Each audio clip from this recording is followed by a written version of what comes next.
Nah, diinformasikan oleh APBN kita, pembiayaan utang 483,60 itu adalah terdiri dari surat berharga neto sebesar 437,17 triliun. Jadi sebenarnya utang kita lebih dari 3 kali lipat pendapatan negara. Mengapa tidak ada pilihan selain ngutang kan? Karena kita bayar bunga dan cicilannya berat, terpaksa kita harus ngutang terus. Kalau pendapatan tidak bisa meningkat dengan pesat selama 1-2 tahun ke depan, minimal setahun ke depan, maka kurangi dong belanja supaya defisitnya tidak selebar ini, apa bahkan lebih lebar nantinya. Pemerintah juga harus menahan diri untuk sembarangan investasi, membackup BUMN, membackup proyek-proyek tertentu melewati investasi. Ini harus dipikir ulang.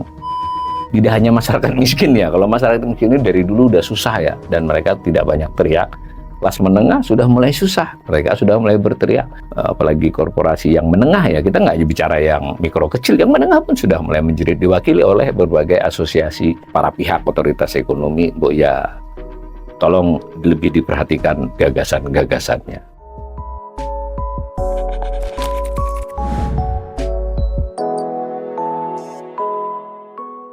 Salam cerdas, Ibu, Bapak, Saudara-saudara yang saya hormati. Sesi assessment atau analisis umum perekonomian Indonesia kali ini membahas tentang posisi utang pemerintah sampai dengan 30 November 2024 dan bagaimana prospeknya sampai akhir tahun dan beban apa di tahun-tahun mendatang akibat posisi tersebut. Minggu lalu itu Kementerian Keuangan telah melakukan jumpa pers, siaran pers, bahkan langsung dipimpin oleh Ibu Menteri Keuangan, didampingi oleh Wamenkyu dan sebagian eselon satunya, itu menjelaskan tentang kondisi realisasi APBN sampai dengan akhir November 2024. Biasanya pada saat itu juga diinformasikan tentang posisi pembiayaan utang. Jadi realisasikan, salah satu yang direalisasikan adalah seberapa banyak sudah berutang. Tetapi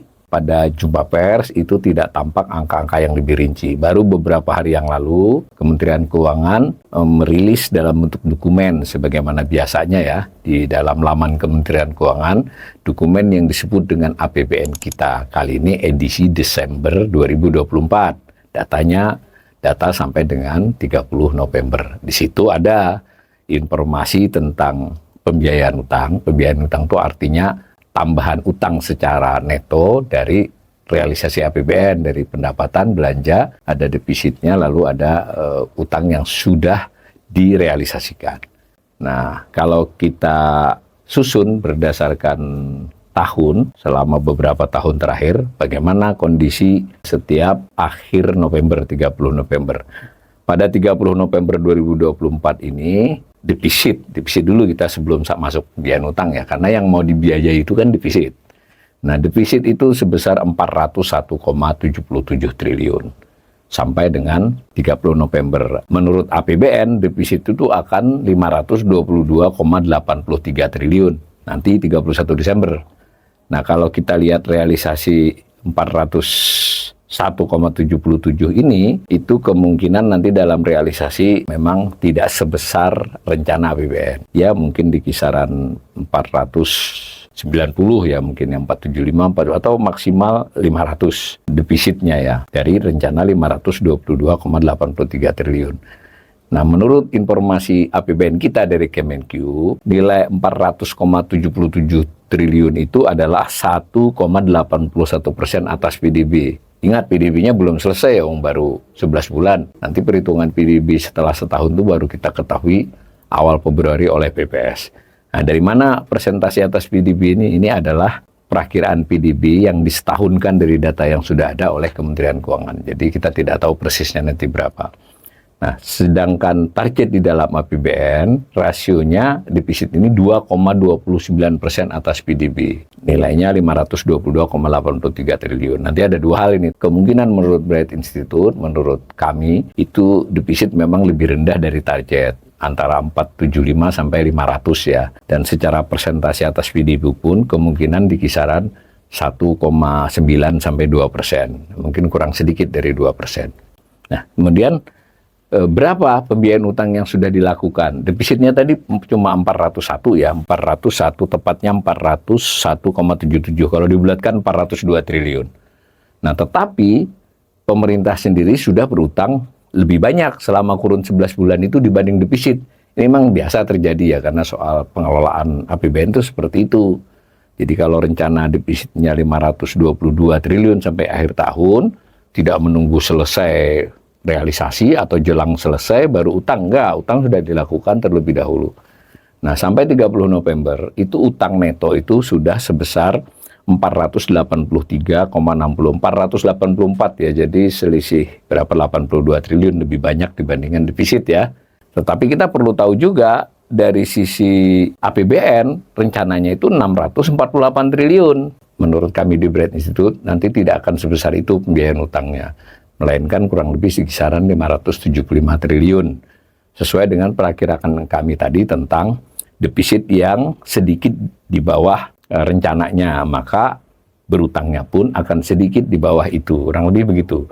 Nah, diinformasikan oleh APBN kita, pembiayaan utang 483,60 itu adalah terdiri dari surat berharga neto sebesar 437,17 triliun. Perhatikan ya, ini neto, berarti neto itu ada SBN yang diterbitkan, ada SBN yang dilunasi. SBN itu surat utang ya. Nah, maka itu netonya. Jadi tapi tidak diinformasikan kita berapa yang dilunasi dan berapa yang diterbitkan.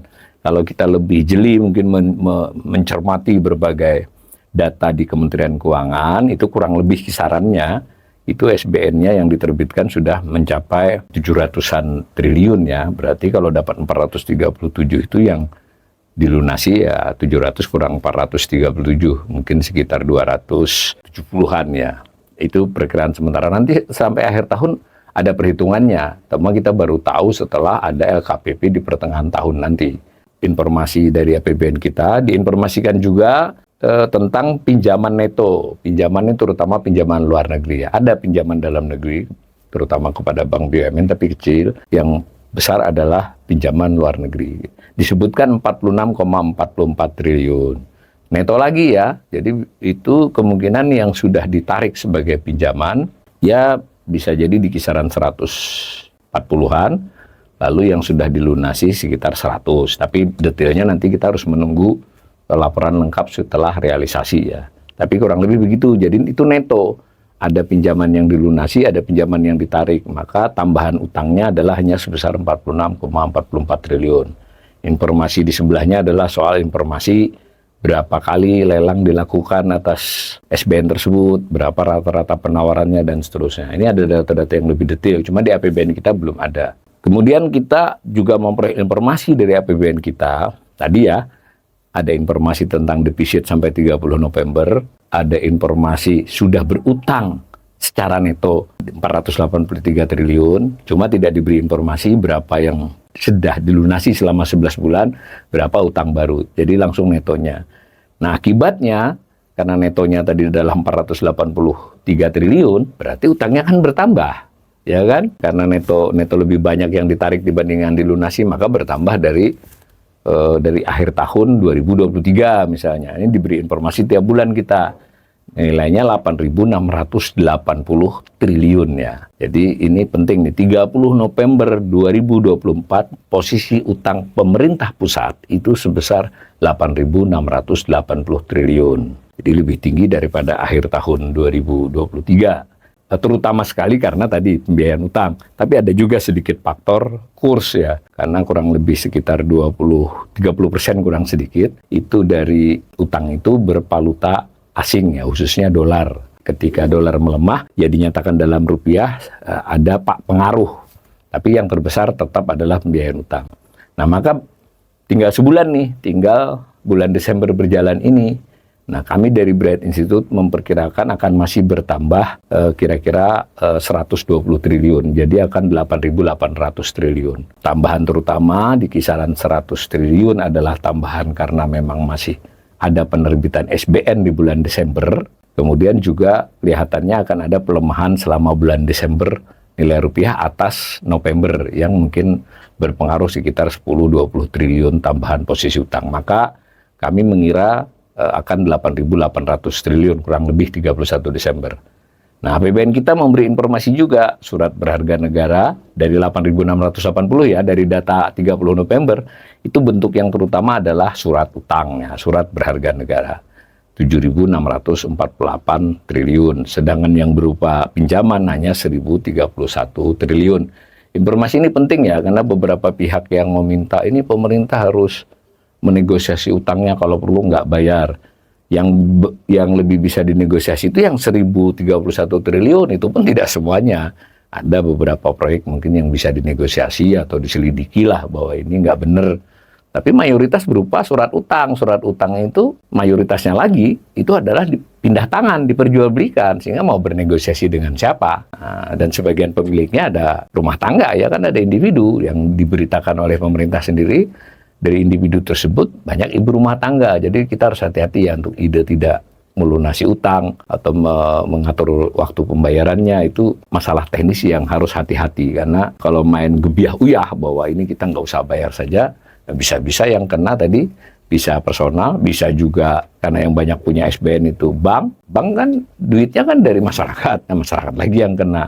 Ada juga dana pensiun, dana asuransi pensiun maupun dana jaminan sosial kan, seperti BPJS Ketenagakerjaan, berbagai dana asuransi pensiun kan. Kalau mereka pegangnya SBN sebagian besar, nah, kalau tidak dibayar kenanya masyarakat lagi. Jadi ini intinya tidak bisa dengan generik bahwa wah, utang nggak usah dibayar saja, nggak bisa begitu juga ya, kita harus di detail-detailnya. Nah, itu informasi yang bisa kita komentari dari informasi terkini pemerintah tentang posisi utang 8.680, dan kami memperkirakan akan masih bertambah selama bulan Desember ini sehingga bisa mencapai 8.800 triliun pada akhir tahun nanti. Menurut informasi APBN kita, itu dari rasionya atas PDB itu 39,20% per 30 November. Saya ulangi, PDB-nya itu adalah perhitungan pemerintah dari data dengan disetahunkan. Belum terjadi ya, karena PDB-nya masih sebulan juga. Nah, bagaimana kalau 8.800 triliun? Perhitungan kami Bread Institute itu rasionya di kisaran 39,60%. Jadi, ya kalau dibulatkan 40%, tapi sedikit di bawah 40%. Nah, kita jadi mau tahu nih, kalau berdasarkan rasio atas PDB tahun-tahun sebelumnya bagaimana? Nah, 39,65 tadi ya perhitungan kami dari Bright. Ini memang relatif stabil di 4 tahun terakhir, bahkan 2020 itu termasuk yang paling tinggi ya. Cuma kalau kita lihat dari sisi jangka menengah, selama 2019 sampai 2024 ketika ada COVID ini, tambahan rasio utang pemerintah atas PDB itu bertambah 9,42% poin dari 30,23 menjadi tadi perakiraan kami 39,65%. Kalau beralasan bahwa ini Pak Jokowi, pemerintahan Jokowi terpaksa nambah utang karena COVID, ya tidak benar menurut data ini, karena pada periode pertamanya pun Presiden Jokowi menambah rasio utang itu dari 24,68% menjadi 30,23%. 2019 ya, belum COVID. Dia sudah menambah 5,55% poin. Nah, sementara pada era pemerintahan sebelumnya, tambahannya itu kecil ya. Jadi pada era SBY yang pertama itu justru mengurangi banyak, 2004-2009 berkurang 28,23%, periode keduanya pun berkurang. Jadi selama era SBY 2 periode itu utang pemerintah dari sisi rasio atas PDB itu mengalami penurunan. Secara nominal memang menaik ya, dari 1.300 menjadi kurang lebih 2.600, 2 kali lipat. Tetapi dari sisi rasio itu justru menurun. Nah, sebaliknya di era ini itu secara nominal meningkat lebih banyak, kira-kira 2,5 kali lipat ya, atau lebih bahkan hampir 3. Lalu secara rasio juga mengalami peningkatan yang pesat. Itu dari sisi rasio utang. Nah, di kanan saya sajikan beberapa rasio jika definisi utangnya tidak hanya definisi yang APBN kita tadi. Nah, definisi yang sebenarnya bisa dipakai, tapi jarang dinarasikan pemerintah. Definisi utangnya kalau tadi APBN kita tuh hanya dua, SBN ditambah pinjaman. Padahal utang pemerintah itu banyak, kalau selama, bukan banyak ya, banyak jenisnya, bukan nilainya, tetap yang dua itu yang paling besar. Kalau di laporan keuangan pemerintah itu ada utang kepada pihak ketiga, ada utang subsidi, utang bunga, ya macam-macam. Nah, di total itu biasanya selisih. Jadi kalau 8.800 perkiraan kami terhadap utang dengan definisi yang biasa, itu kalau pakai definisi yang lebih luas itu bisa saja nanti mencapai di kisaran hampir 10.000 ya, 9.000 berapa, 600 atau 700 berdasarkan data historisnya. Maka rasionya sebenarnya adalah di kisaran 47,27%. Jadi kalau definisi utangnya adalah kewajiban dalam neraca pemerintah pusat, bukan data saya ya, data pemerintah pusat. Kalau di tahun 2023 nilainya persentasinya, rasionya 45,65%. Pada saat itu rasio utang pemerintah definisi biasa hanya 39% kurang sedikit. Nah, ada lagi definisi yang lain yang juga berdasarkan laporan pemerintah. Rasionya saya yang mengolah, tapi datanya data dari laporan keuangan pemerintah. Nah, tadi misalnya kewajiban tadi sebagai utang itu ada di data LKPP. Kalau rasio kan sama, tinggal dibagi dengan PDB. Ada lagi definisi yang disebut dengan menambahkan kewajiban pensiun ya, karena tiap tahun pemerintah, tiap bulan bahkan itu kan harus membayar dana pensiun ya, di belanja pegawai untuk yang sudah pensiun maupun untuk yang masih aktif tapi disisihkan untuk pensiun. Intinya ada belanja untuk pensiun. Nah, kalau dibuat aktuaria ya, dibuat proyeksi, itu sudah dihitung oleh pemerintah sendiri, dilaporkan sebenarnya utang pemerintah terkait pensiun itu dengan perakiraan ke depan itu kurang lebih 3.192 triliun per 31 Desember 2023. Saya memperkirakan di 2024 ya di kisaran 3.250 ya. Nah, maka kalau ditambahkan itu sebenarnya rasio utang kita sudah lebih dari 60%. Tapi tentu ada perdebatan di sini. Apa yang dimaksud dengan definisi 60% di undang-undang? Ya, pemerintah tetap bersikeras definisinya seperti yang biasa disajikan. Menurut saya sekurang-kurangnya definisinya adalah kewajiban. Kalau ditambah dana pensiun sebenarnya sudah melampaui. Tapi itu soal lainnya. Yang penting trennya sama. Trennya semua meningkat. Nah, lalu bagaimana posisi utang yang tadi, posisi 8.800 perakiraan kita yang sekarang baru 8.680 di November ini, kalau dibandingkan dengan pendapatan bagaimana? Tadi kan dengan PDB, rasio namanya. Dan sebetulnya di berbagai buku teks, berbagai kajian, best practices, tinjauan, itu tidak hanya membandingkan posisi utang dengan PDB.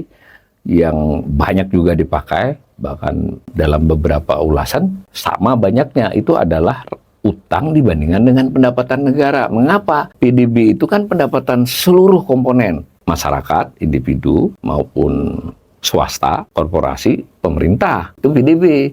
Padahal utangnya adalah utang pemerintah. Nah, kalau mau bagaimana hanya pendapatan pemerintah yang dilihat gitu, tidak seluruhnya, namanya pendapatan negara. Rasionya kan begitu mestinya. Maka dibuatlah perbandingan antara utang dengan pendapatan negara per tahun.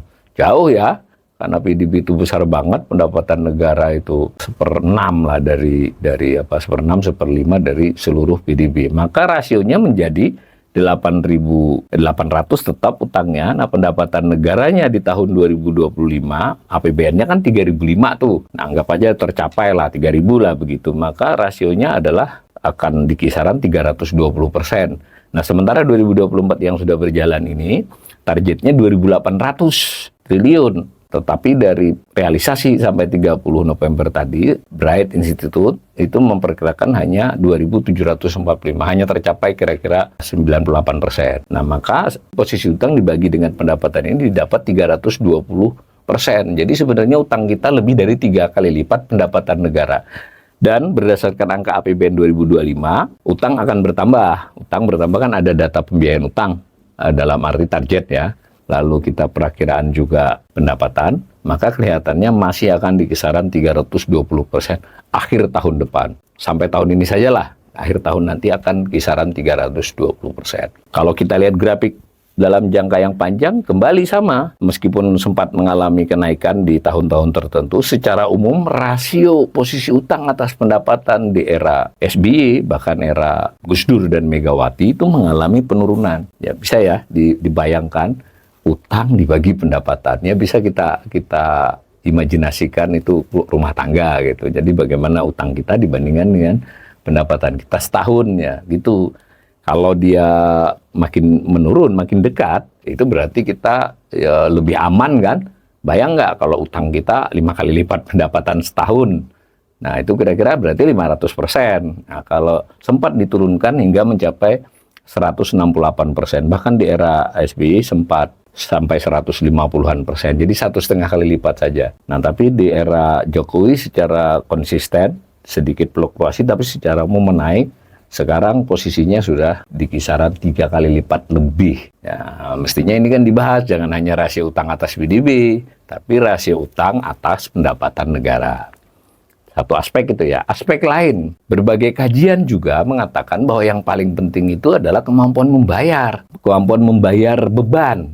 Beban itu ya otomatis cicilan dengan bunganya ya, bagi hasil lah kalau yang syariah. Tapi dianggap sama ya. Beban itu terdiri dari pembayaran, pelunasan maksudnya, pelunasan cicilan kah, pelunasan jatuh tempo SBN kah, ditambah dengan bunga kah atau bagi hasil kah. Nah begitu kan, jadi orang bisa saja kalau suatu rumah tangga punya utang 1 miliar, tapi utangnya itu adalah kredit 30 tahun, maka cicilannya kan lebih rendah. Kebetulan juga karena itu adalah kredit rumah, bunganya rendah misalnya. Tetapi kalau dia hanya punya utang kepada pinjol 10 juta, tapi ngutangnya seminggu gitu, dan nah itu kira-kira bebannya kan berat gitu. Jadi harus diukur. Tapi untuk keuangan negara memang ada best practices internasional. Tapi ini anggap aja kita ngitung dulu berapa sih. Nah ternyata pembayaran pokok utang kita perlahan-lahan meningkat ya, ada fluktuasi, tapi di 2024 yang berjalan ini di kisaran 800 triliun. Belum ada informasi akuratnya karena nanti menunggu LKPP. Cuman ada beberapa dokumen di Kementerian Keuangan untuk memperkirakan itu. Ya kalaupun bisa diatur itu kelihatannya hanya akan 750, tapi mari kita taruh angka 800 triliun. Sementara kan ada bayar bunga, bayar bunganya kan ditaruh di APBN. Rencananya bayar APBN itu 498 triliun. Di sini saya taruh 480 karena nampaknya ada pengurangan tertentu ya realisasinya. Maka 800 ditambah 480, maka selama tahun 2024 berjalan ini akan dibayar beban utang sebesar 1.280 triliun. Beban utang ya, beban utang itu maksud adalah pembayaran pelunasan ditambah bunganya. Tahun 2025 sudah ditetapkan oleh APBN, bunganya 552 triliun. Sementara yang jatuh tempo tidak diinformasikan secara jelas, tapi dengan pencermatan atas beberapa data di Kementerian Keuangan, kita bisa menduga nanti masih akan kisaran 800 triliun harus melunasi. Yang jatuh tempo ya, kan caranya melakukan pencermatan, melihat SBN yang jatuh tempo, kemudian memperkirakan pelunasan pinjaman berdasarkan data historisnya. Meskipun kalau lebih detail kita bisa melihat di dokumen-dokumen tentang pinjaman ya. Dahulu sebelum 2017 informasi ini tiap bulan disampaikan. Sejak 2017 ke sini itu informasi yang lebih detail tentang ini tidak disajikan kepada publik. Sehingga tidak user friendly lah, harus ngitung sendiri kita atau menunggu laporan pemerintah di LKPP yang setahun sekali. Tapi bolehlah, izinkan saya karena suka mencermati, bisa menghitung. Bunga sudah jelas 552, cicilan saya duga adalah 800. Maka akan di kisaran 1.350 triliun di tahun depan. Apakah 1.350 itu besar? Ya sama tadi dengan ilustrasi keluarga. Ya orang bayar 10 juta besar atau tidak, ya tergantung pendapatannya. Kalau dia bayar setahun 10 juta, penghasilannya 100 juta, kan ya cuma 10% 10 juta itu. Atau dianggap bulan juga boleh. Tapi kalau dia bayar 1 juta, tapi penghasilan dia juga 1 juta, kan 100% itu. Atau penghasilannya cuma 2 juta. Itu namanya rasio debt service ratio. Rasio beban utang. Jadi tadi beban utang dibagikan dengan pendapatannya. Ini kita ketemu tadi, 2024 angkanya 1.280, 2025 1.352. Ini perakiraan saya ya. Kalau yang 2000 sampai 2023 ke sana itu sudah realisasi berdasarkan data LKPP. Oh maaf, sebelumnya bunga dulu khusus. Nah, khusus bunga dulu, bunga berdasarkan APBN itu berapa dari pendapatan. Nah, kelihatan angka di tahun 2024 yang berjalan ini 17,80% kalau bunganya 498 ya, sesuai APBN. Kalau lebih rendah seperti dugaan saya tadi 480, maka di kisaran 17,5%. Tahun depan itu 552,85 triliun. Sementara pendapatannya ditarget 3.005, dapat angka rasio 18,40%. Jadi perakiraan ini atas dasar teknokratis ya. Jadi bunga kita sudah membayar bunga itu sudah mencapai 18% dari pendapatan negara.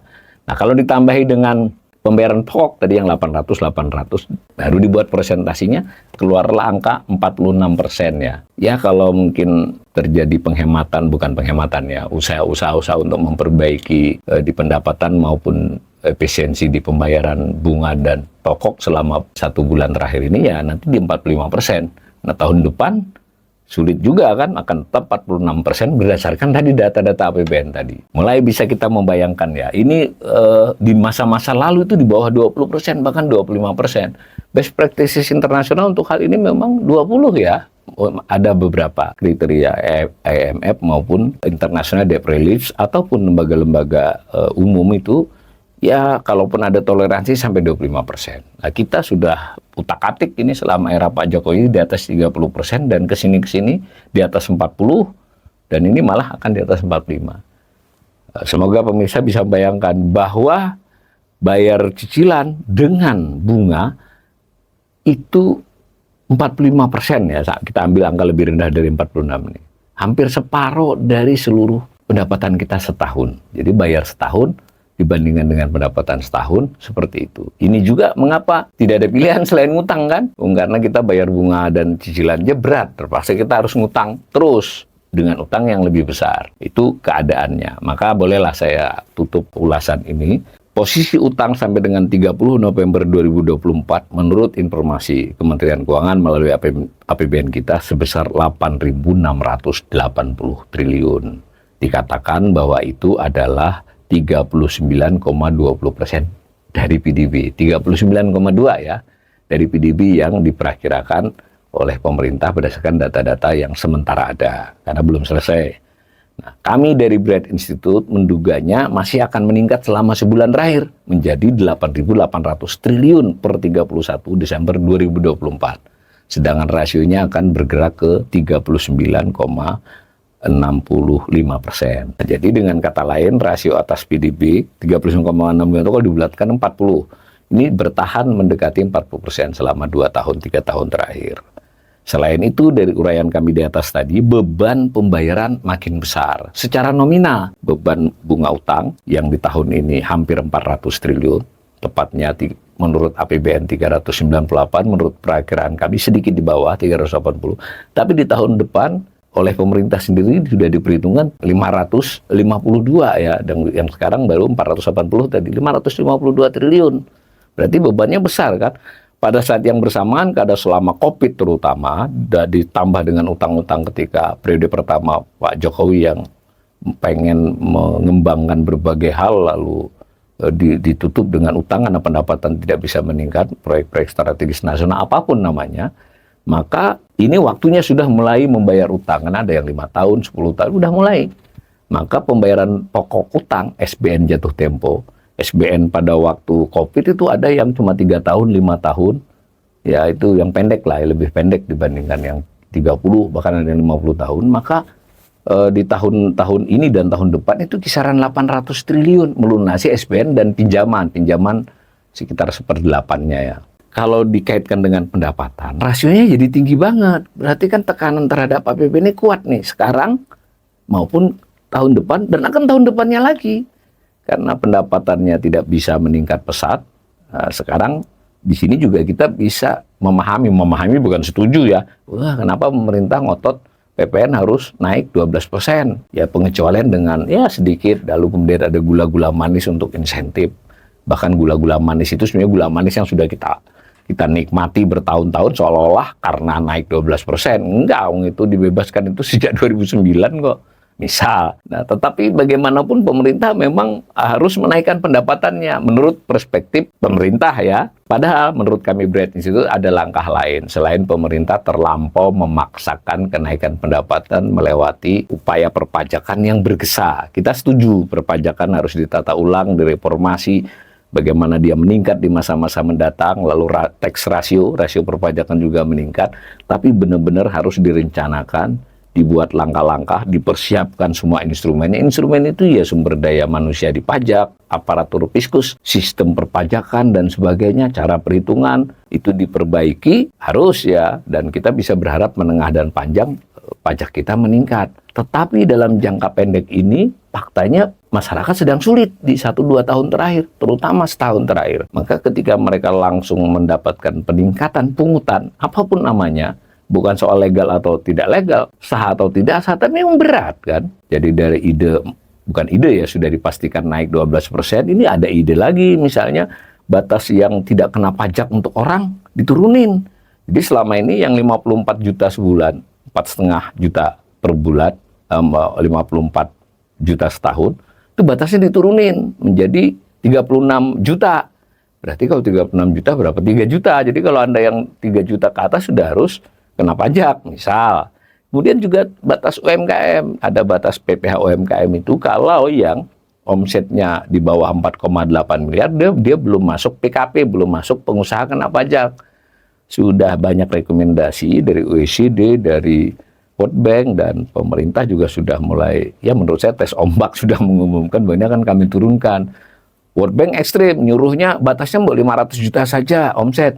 Nah, nampaknya pemerintah sudah melansir ide 3,6 miliar. Berarti kan omset berapa itu? Omset 300 juta per bulan. Omset ya, itu sudah mendapatkan reaksi. Dan selanjutnya. Tapi menurut kami, itu harus dilakukan betul-betul terencana, kajian akademisnya ada, dan bisa dibicarakan kepada publik, terutama yang ahli, lalu diukur ke depannya bagaimana.